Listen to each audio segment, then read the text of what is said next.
नमस्कार। आज मैं फिर आपके सामने एक और आपराधिक घटना लेकर उपस्थित हुआ हूं, जो मेरे डीआईजी रेंज बरेली रहते हुए चार जनपदों में से एक जनपद की थी। आज की घटना बरेली जनपद से संबंधित है। 28 मई 2019 को 28 मई 2019 को एक सूचना आई कंट्रोल रूम से।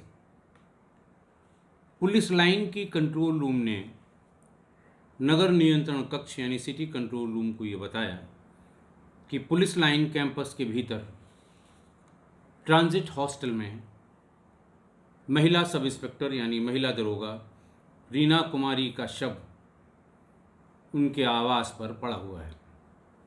घर का सारा सामान बिखरा हुआ है और रीना कुमारी का शव खून से लथपथ है। बहुत गंभीर सूचना थी। पुलिस लाइन का अपना सेटअप होता है। पुलिस लाइन के भीतर चूंकि बहुत बड़ी संख्या में पुलिसकर्मी रहते हैं, वहाँ ड्यूटी लगाने में, ड्यूटी के बारे में पूछने पर, इमरजेंसी में ज़्यादा पुलिस बल भेजने में, किस तरह के शस्त्र लेकर पुलिस बल ड्यूटी पर जाएंगे, उसके बारे में जानकारी करने के लिए जो सिस्टम है वो उनका अलग कंट्रोल रूम होता है। पुलिस लाइन के कंट्रोल रूम से ये सूचना आई थी। शक की कोई गुंजाइश नहीं थी। बात बिल्कुल सही थी। गंभीर घटना थी। सभी वरिष्ठ अधिकारी तुरंत सूचित हुए और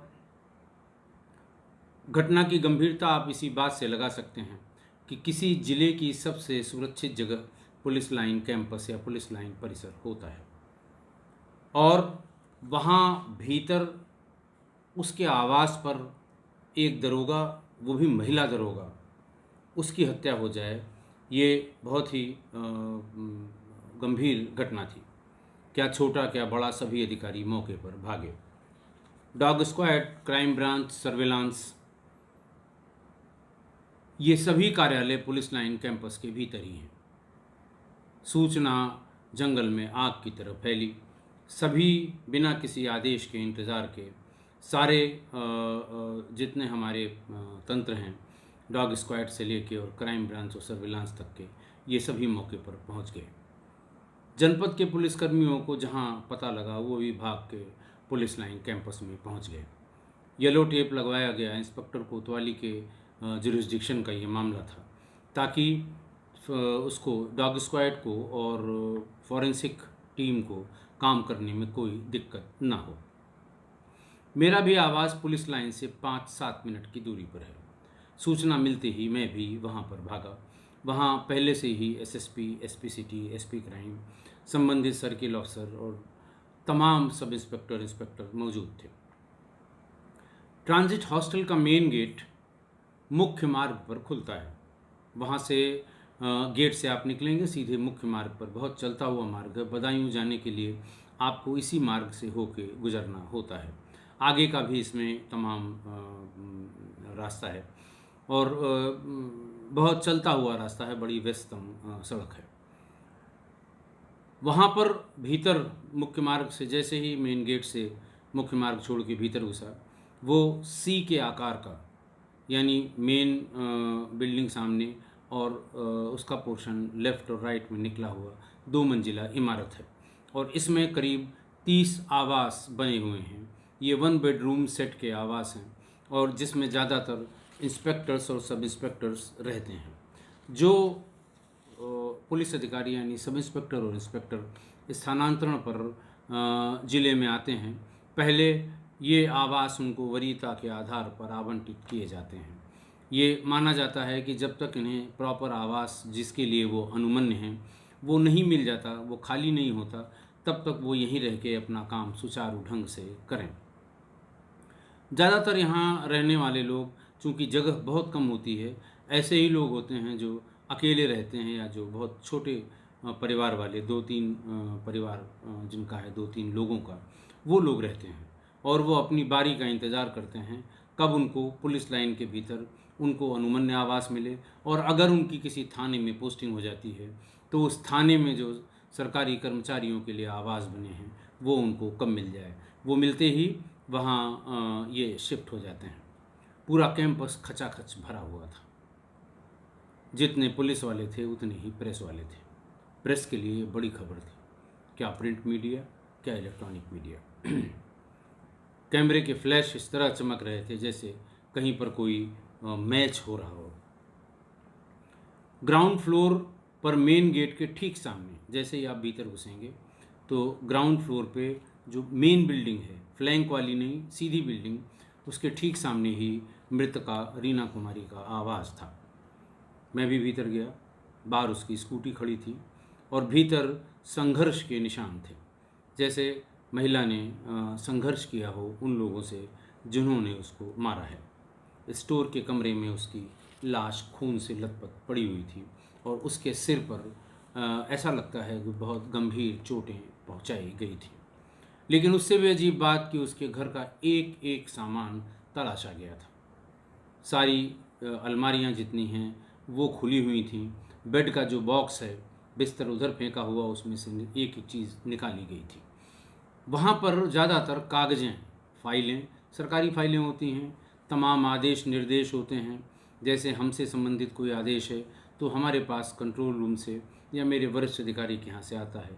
ठीक इसी तरह से सब इंस्पेक्टर, क्योंकि वो 2.5 वर्ष से बरेली में पोस्टेड थी, तो उसके पास तमाम जो आदेश निर्देश आते हैं, कुछ विवेचनाओं से संबंधित तमाम जो फाइलें हैं, कुछ रफ लोग रखते हैं केस डायरी में लिखने से पहले, वो पूरे कमरे में बिखरी पड़ी हुई थी। कुछ गहने के जो डिब्बे होते हैं वो ऐसे ही पड़े हुए थे।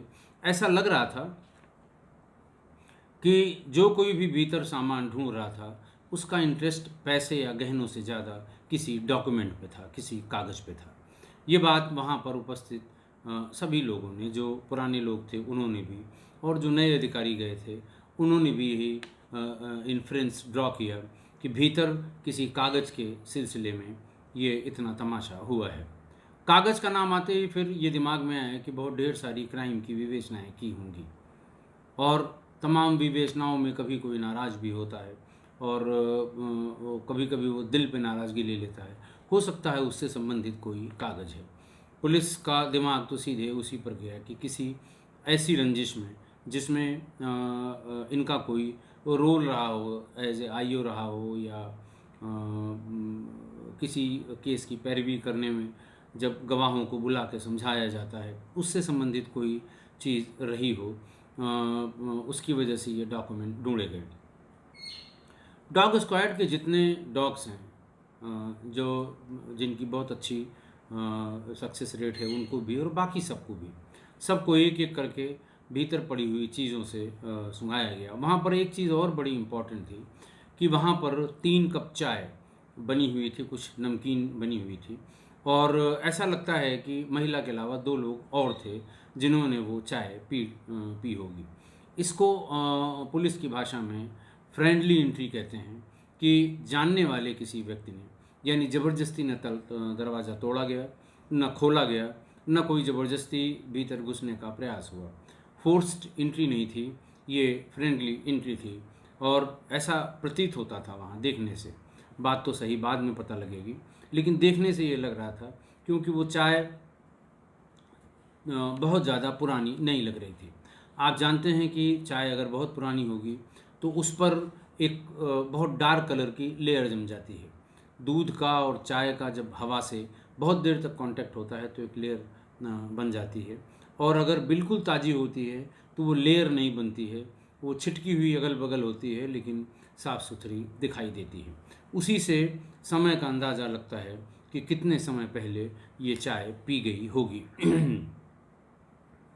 सभी डॉग स्क्वाड के जितने श्वान थे, जितने डॉग्स थे, उनको वो चाय की प्याली, उसके हैंडल, और अगर मान लिया जाए कि किनारे वाली यानी किचन के सबसे पास वाली कुर्सी पर मृतका बैठी होगी, तो सामने की दोनों सोफ़े पर आगंतुक लोग बैठे होंगे। उनके बैठने की जगह, पैर जहाँ वो रखते हैं उस जगह, सब जगह स्नाइफर डॉग्स को स्मेल कराया गया और उसके बाद उसे छोड़ा गया। लेकिन वो वहाँ से बाहर निकलते थे तेज़ी से, मेन रोड पर आकर ठिठक जाते थे। ऐसा लग रहा था जैसे जो भी व्यक्ति वहाँ से आया होगा उसकी स्मेल वहाँ तक तो मिली, उसके बाद उसने किसी 4 पहिया वाहन का प्रयोग किया होगा। 4 पहिया वाहन में मैंने पहले भी आपको बताया है, जो पेट्रोल और डीजल के वाहन होते हैं, उनके खड़े होने पर जो पेट्रोल और डीजल की महक होती है वहाँ पर, वो सप्रेस कर देती है जो ह्यूमन स्मेल है या टच स्मेल है, उसको सप्रेस कर देती है। इसलिए डॉग्स आगे नहीं बढ़ पाते हैं। चूँकि बात विभाग की थी, इसलिए फॉरेंसिक्स वाले, सर्विलांस वाले, क्राइम ब्रांच वाले, इनको किसी के आदेश का इंतज़ार नहीं था। ये पहुँचे और इन्होंने, चूँकि कैंपस के भीतर ही रहते हैं, 4-5 मिनट में पहुँच गए और इन्होंने पूरी ताकत लगा के अपना काम शुरू कर दिया। मृतका का इकलौता पुत्र यश 15 वर्ष का था, 11वीं कक्षा में पढ़ता था। इंटरमीडिएट के बाद की प्रतियोगी परीक्षाओं के लिए वहाँ रहकर तैयारी कर रहा था। उसको सूचना दी गई। उसके बाद उसके भाई, मृतका के भाई और पिता को थाना डिडौली, जनपद अमरोहा के माध्यम से उनके गांव रामनगर में भी सूचना दे दी गई। शव का पंचायतनामा किया गया, पंचों के हस्ताक्षर बनवाए गए और वहाँ से, यानी जो उसका मेन गेट है पुलिस लाइंस का, उससे थोड़ा सा आगे की तरफ बढ़ेंगे तो जो वहाँ पर मजिस्ट्रेट्स के जो आवास हैं, उसी के पास मॉर्चरी, उसके सबसे किनारे वाले कोने पर मॉर्चरी बनी हुई है। वहाँ से बॉडी को सील करके पंचायतनामा भर के मॉर्चरी भेज दिया गया। एसपी सिटी और एसपी क्राइम को अनावरण के लिए जो 4 टीमें लगाई गई थी, उनके सुपरविज़न के लिए नोडल ऑफिसर बनाया गया कि ये दोनों लोग क्राइम ब्रांच से और सर्विलांस से, इन सब से, एसपी क्राइम और ग्राउंड इंटेलिजेंस और बाकी चीज़ें पता करने के लिए जो थाने की और सर्किल ऑफिसर्स की टीम बनाई गई थी, उसके बारे में एसपी सिटी जानकारी करके प्रत्येक दिन रात में 9 बजे ब्रीफ करेंगे कि अब तक की विवेचना में क्या प्रगति है। भोर तक मृतका का भाई विपिन कुमार सन ऑफ बलजीत सिंह रामनगर डिडौली जनपद अमरोहा भी आ गया। उसने एक तहरीर दी। उसकी तहरीर के आधार पर थाना कोतवाली बरेली पर अपराध संख्या 276 2019 धारा 302 आईपीसी पंजीकृत किया गया। ये भी बनाम अज्ञात। जो उसने पंजीकृत कराया, उससे कहा गया कि अगर कोई शक हो तो ब-इस्तबा लिखा दीजिए। ब-इस्तबा का मतलब शक के आधार पर, लेकिन उसने मना किया कि मुझे कोई आइडिया नहीं है, इसलिए बनाम अज्ञात लिखा गया। 28 मई की रात की ये घटना 11 साढ़े 11 बजे जब सूचना पुलिस लाइन के कंट्रोल रूम में मिली थी, 29 मई को दोपहर तक मृतका का पोस्टमार्टम संपन्न हो गया। पीएम रिपोर्ट में cause of death due to shock and haemorrhage because of antemortem injuries अंकित किया गया, यानी शरीर की चोटों के कारण, सदमे और अत्यधिक रक्तस्राव से मृतका की मृत्यु होना पीएम में, यानी पोस्टमार्टम रिपोर्ट में अंकित किया गया। 2 दिन बीत गए। आप समझ सकते हैं कितना दबाव होगा। अखबारों में, समाचार पत्रों में बस एक ही बात, पुलिस अपने दरोगा की रक्षा नहीं कर सकती तो जनता की क्या करेगी। दूसरा कि महिला दरोगा के हत्यारों को अब तक नहीं ढूंढ पाई पुलिस। और फिर उसके तमाम किस्से कहानी जो अपनी बाईलाइन लिखने के लिए पत्रकारगण करते हैं, वो तमाम किस्से कहानी बॉक्स बना बना के, और 2 दिन तक यही सब चलता रहा। सर्विलांस से भी कोई बहुत ज़्यादा मदद नहीं मिली। शाम को सर्विलांस ने एक छोटी सी लीड दी। उसने कहा कि साहब, मृतका का भाई विपिन उर्फ गुड्डू, ये अमरोहा से जब चला तो इसका फ़ोन स्विच ऑफ था और बरेली ये पहुंच गया। उसके बाद की सिर्फ एक कॉल है, उसके बाद फिर स्विच ऑफ हो गया। और जब वापस 9 बजे ये अमरोहा में फिर जाकर खुला। गंभीर बात थी कि एक आदमी अपने घर से चलता है और बरेली तक पहुंचता है, सिर्फ एक कॉल करके फिर मोबाइल स्विच ऑफ हो जाता है। उसी दिन रात में 1 बजे के आसपास फिर उसका फ़ोन अपने घर पर खुलता है। ऐसा कैसे हो सकता है कि जो फ़ोन लगातार घर पे लोकेशन दे रहा हो, खुलने से पहले उसकी अचानक एक कॉल की लोकेशन बरेली में आती है। कभी कभी जो सेल आईडी होती हैं उनकी डी कोडिंग में ये समस्या आती है कि जो कंप्यूटराइज्ड डिकोडेड प्लेसेस हैं, कभी कभी उसमें वेवर्ड इंफॉर्मेशन, हालांकि बहुत कम आती है, 99.9% केसेस में सही होती है, 0.1 केसेस में 0.1% केस में ये कभी कभी वेवर्ड इंफॉर्मेशन आती है। तो इसलिए उसके भाई विपिन को पूछताछ के लिए बुलाया गया। पहले तो वो आनाकानी करता रहा कि नहीं नहीं साहब, वो एक गलत होगा, ये होगा, मैं तो अमरोहा में ही था, आप मेरा नंबर देख लीजिए, मेरी लोकेशन देख लीजिए। खैर, जो सर्विस प्रोवाइडर कंपनी थी जिसका मोबाइल फ़ोन था, उससे कई बार कंफर्म किया गया। उसने बताया कि नहीं साहब, ये सेल आईडी बरेली की ही है और इसकी लोकेशन शाम की 8:30 से लेके 9 बजे के बीच का जो समय था वो लोकेशन बरेली में ही था। जिस व्यक्ति से वो एक कॉल, बड़ी छोटी सी बात हुई थी, 1 मिनट से भी कम की, उसका भी लोकेशन बरेली में ही था। उस आदमी, वो नंबर बंद हो गया तुरंत, उस आदमी की कैफ निकाली गई तो उससे भी थोड़ा बहुत अंदाज लगा। पहले तो वो यही बताता रहा विपिन, मृतका का भाई, कि जो इसका पहला पति था जिससे इसका तलाक हो गया था, ये उनके, उसको या उसके घर वालों को आप नहीं उठा रहे हैं, सब उन्हीं लोगों की करामात थी। आप लोग उसको पहले पकड़िए और फिर उसके बाद सारी चीज़ें खुल जाएंगी। घटना के बारे में फिर उसने बताना शुरू किया कि भाई, उससे पूछा गया कि पहला पति, तलाक, क्या मामला है। तो उसने कहा मृतका की शादी पड़ोस के गांव कूवी, थाना रजबपुर, जिला अमरोहा के शरणवीर से हुई थी। शरणवीर शादी के समय पीएसी में, प्रोविंशियल आर्म्ड कांस्टेबलरी, जो स्ट्राइकिंग फोर्स होती है, रिजर्व फोर्स होती है यूपी पुलिस की, उसमें सिपाही था। चूँकि मृतका यानी रीना कुमारी बहुत ही स्वतंत्र और आधुनिक विचारधारा की महिला थी, इसलिए पति से, और पति को इसकी स्वतंत्रता या उसकी इस विचारधारा पर बार बार आपत्ति करता था। और ये बात बहुत दिन तक नहीं चली और शादी के 2 साल बाद ही इन लोगों का तलाक हो गया। वो बार बार यही कहता रहा, शरणवीर और उसके भाई और फलाने, उसका एक चाचा का लड़का है, वो बहुत बड़ा क्रिमिनल है। इस तरह वो उलझाने की कोशिश करता रहा। ये भी और पता लगा कि इसका मृतका का अपने पिता से बहुत लगाव था। उनकी छोटी मोटी ज़रूरत की चीज़ों को भिजवाना, समय समय पर उनको रुपया पैसा भिजवाना। 2 खर्चे थे, एक तो उसके पिता को वो मॉनिटरी सपोर्ट अच्छे से करती थी, दूसरा अपने बेटे को उसने दिल्ली में पढ़ने के लिए भेजा था कि वो इंजीनियरिंग की तैयारी करता रहे। 11 और 12, 11th और 12th में 2 साल की कोचिंग वाले, 2 साल की तैयारी वाली जो कोचिंग होती हैं, वो 11th 12th का कोर्स भी कराती हैं और कॉम्पिटिटिव एग्ज़ाम के लिए तैयारी भी कराती हैं। मृतका का, उसके अपने मृतका के भाई का अपने पिता से संबंध बहुत खराब था और ये संबंध काफ़ी दिनों से खराब होते चले गए थे। ये भी पता लगा कि दोनों के झगड़े के बीच जब बहुत ज़्यादा टाल मटोल और इधर उधर की बातें करने लगा विपिन, तो फिर थोड़ी कड़ाई से उससे पूछताछ की गई। उसने पूरी डिटेल बताई कि पहले शादी इस तरह हुई थी, बेटा वहाँ पढ़ रहा है। फिर उसने कहा कि एक बार मेरा और मेरे पिता का झगड़ा हुआ, बीच बचाव के लिए पिता ने मृतका को बुलवाया। 2-3 दिन बाद ये भी पहुँच गई और फिर काफ़ी बहस उन दोनों में हुई।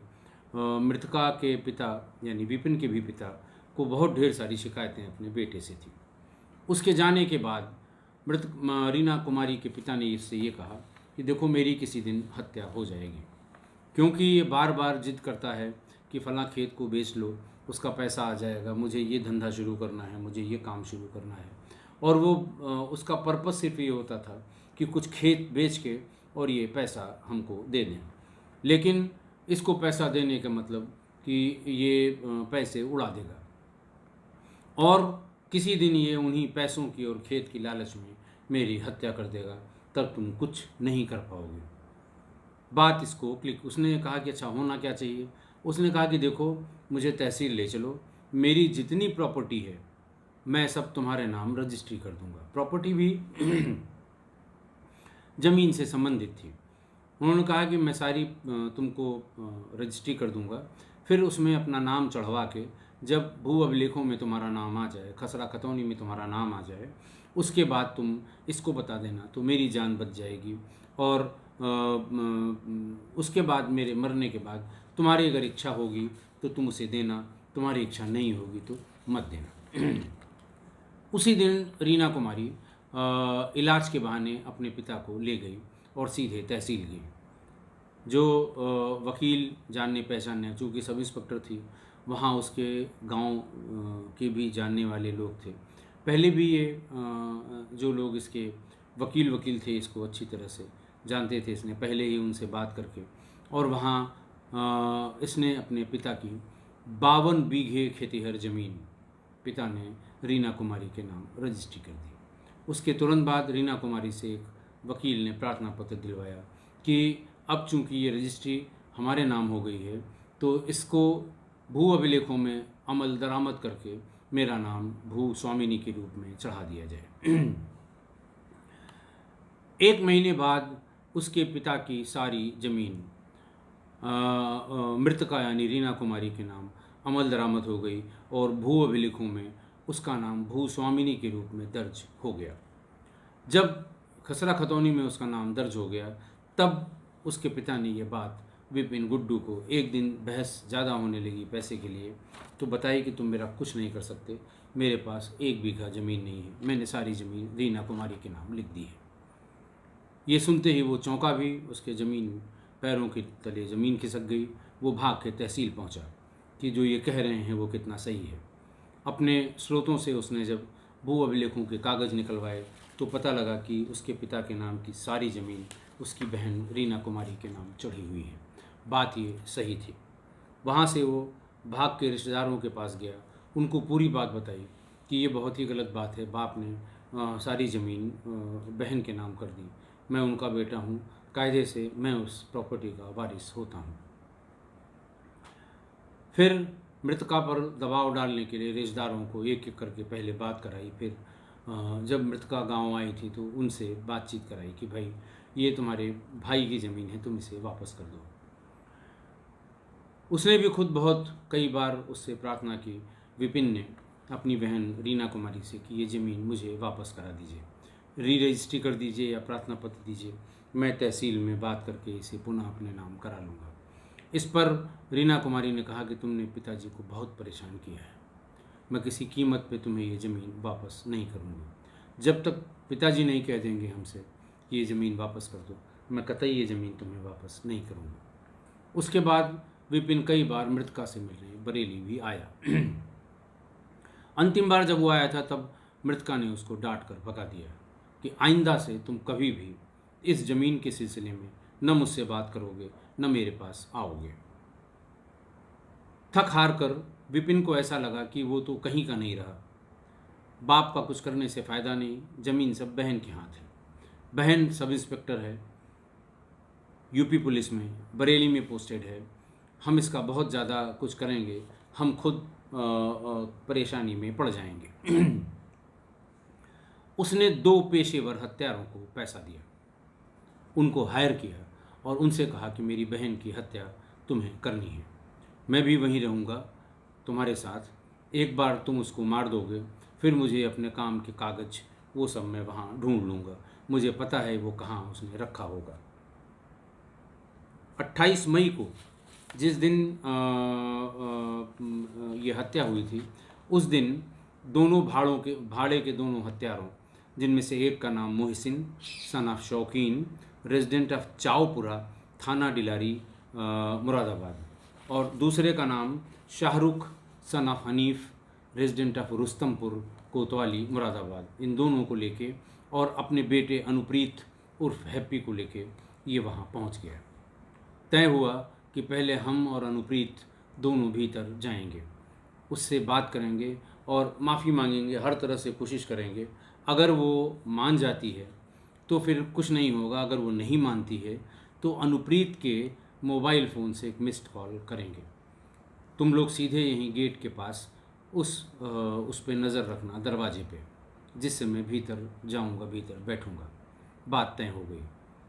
पहले से भी ये तय हुआ था कि देखो पुलिस लाइन के भीतर कमरा है, बाहर उसको मारा नहीं जा सकता, भीतर अगर मारा भी जाए तो गोली कतई मत चलाना, सारे पुलिस वाले ही अगल बगल रहते हैं, वो तुरंत पहचान जाएंगे कि ये गोली की आवाज़ है, उधर भागेंगे और फिर बचना मुश्किल हो जाएगा। इसी तरह से किसी और हथियार को लेके जाने में अगर किसी को ज़रा सा भी शक हुआ, वो तलाशी लेगा। जैसे अगर चाकू लेके जाएं या इस तरह का कोई शार्पेस्ट वेपन लेके जाएं और पकड़ गए चेकिंग में, तो भी बहुत गलत होगा। वो लोग अपने साथ लोहे की एक रॉड ले गए, जो आला नकब जैसे छोटा सा तो नहीं, थोड़ा उससे बड़ा था, भारी रॉड होती है। और ज़्यादातर जो चोर होते हैं, जो ईंटों को खिसकाने के लिए, नकब लगाने के लिए, सेंध लगाने के लिए जो पॉइंटेड भारी जो छड़ है उसको अपने फेंटे में लपेट कर, पजामा या पैंट के फेंटे में लपेट कर ऊपर से बेल्ट बांध लेते हैं ताकि वो उनके चलने से या भागने से गिरे नहीं। पहले मृतका ने चाय बनाई, चाय अपने भाई भतीजे को पिलाई, खुद भी पी। उसके बाद इन लोगों ने जब बात शुरू की, बात शुरू करते ही रीना कुमारी ने कहा कि खबरदार, मैंने तुमसे कहा था कि इस सिलसिले में कोई बात नहीं होगी। इसी बीच उसने अनुप्रीत यानी अपने बेटे के मोबाइल से एक मिस्ड कॉल कर दी। भाड़े के दोनों हत्यारे हल्का सा दरवाज़ा खोल के भीतर दाखिल हो गए और उसने उनको ऐसा कह के भीतर बुलाया जैसे वो उनके मित्र हों।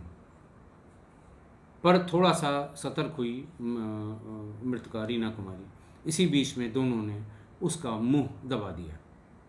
वो छटपटाई और संघर्ष भी हल्का सा किया, लेकिन इसी बीच में उसको लोहे की रॉड से सिर पर एक गहरा वार कर दिया इन लोगों ने और वो स्टोर की तरफ भागी जहां वो गिर पड़ी।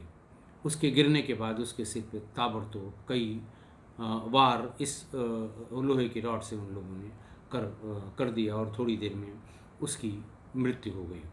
दरवाज़ा भिड़ा के ये चारों लोग वहाँ से चले गए। हत्यारे दोनों भाड़े के थे, वो मुरादाबाद चले गए और ये बाप बेटे चले गए अमरोहा अपने घर की तरफ। इस खुलासे के बाद 31 मई को विपिन और उसके बेटे हैप्पी को गिरफ्तार कर लिया गया। एक महीने बाद करीब 18 जून को मोहसिन को यानी भाड़े के पहले हत्यारे को गिरफ्तार किया गया। उसके भी एक महीने बाद 17 अगस्त को शाहरुख को गिरफ्तार किया गया। 25 अगस्त को इन चारों के विरुद्ध पर्याप्त साक्ष्य के आधार पर चार्जशीट नंबर 242/2019 अदालत में सबमिट कर दी गई। ये चारों आज भी जेल में हैं और मुकदमे का ट्रायल शुरू हुआ है। घटना के बारे में जैसा मैं पहले आपको बताता आया हूँ कि जो मुख्य सिद्धांत है, पुलिस जिस पे चलना शुरू करती है हत्या की किसी घटना या इस तरह की कोई बड़ी वारदात में, वो जर जोरू और ज़मीन भी है। इसमें भी उन्हीं में से एक यानी ज़मीन इस हत्या का कारण बना। लेकिन इस बार गलती मृतका के पिता की ज़्यादा लग रही है। उसे अपनी 2 औलादों के लिए अलग अलग चश्मे का प्रयोग नहीं करना चाहिए था। 2 औलादों को अलग अलग चश्मे से नहीं देखना चाहिए था। और भी तरीके थे, वसीयत कर देते, तीसरे आदमी को से बातचीत करके वसीयत उसके यहाँ रखवा देते, रजिस्टर्ड वसीयत कर देते कि जो कुछ हो वो मेरे मरने के बाद हो। ऐसे में अगर वो बीच में कोई कोशिश भी करता तो उसके हाथ कुछ न लगता। और वैसे भी जिसका जितना हक और हिस्सा है वो उसको मिलना ही चाहिए था, हर हाल में मिलना चाहिए था। और बेटी को भी ऐसा किसी कीमत पे नहीं करना चाहिए था। पुलिस में थी, पढ़ी लिखी थी, कानून की जानकार थी कि हिस्सा तो बेटे का ही है। और अगर बाप चाहता है तो आधा आधा हिस्सा बेटा और बेटी को बराबर दे सकता है। ऐसे में हो सकता है उसकी ग्रीवांस थोड़ी कम हो जाती, 50 में से 25 या 26 बीघे एक को, 26 बीघे एक को। और बेटे ने तो अपराध किया ही, हत्या जैसा जुर्म किया और पेशेवर अपराधियों को पैसा देकर भाड़े पर बुलवा के अपनी बहन की हत्या कराई। तो आज की इस घटना में हमें जो लगता है वो यही है कि बेटे ने तो अपराध किया ही किया, उसमें किसी को शंका नहीं होनी चाहिए। बाप ने अपनी 2 औलादों के बीच में फ़र्क कर दिया, उनको अलग अलग चश्मे से देखा। ज़्यादा गलती उसकी भी है, उन्हीं की है। और बेटी को ऐसा नहीं करना चाहिए था ये जानबूझ के कि इसमें हमारा आधा ही हिस्सा है। और अगर वो उससे बार बार रिक्वेस्ट कर रहा था तो आधा दे देते, आधा पिता के मरने के बाद जैसा उन्होंने कहा था अगर उसकी मर्जी होती तो देते, न मर्जी होती तो न देते। मेरी इस राय से, मेरे इस ऑब्जर्वेशन से आप कितना सहमत हैं ज़रूर बताइएगा। आज के लिए बस इतना ही। बहुत बहुत धन्यवाद।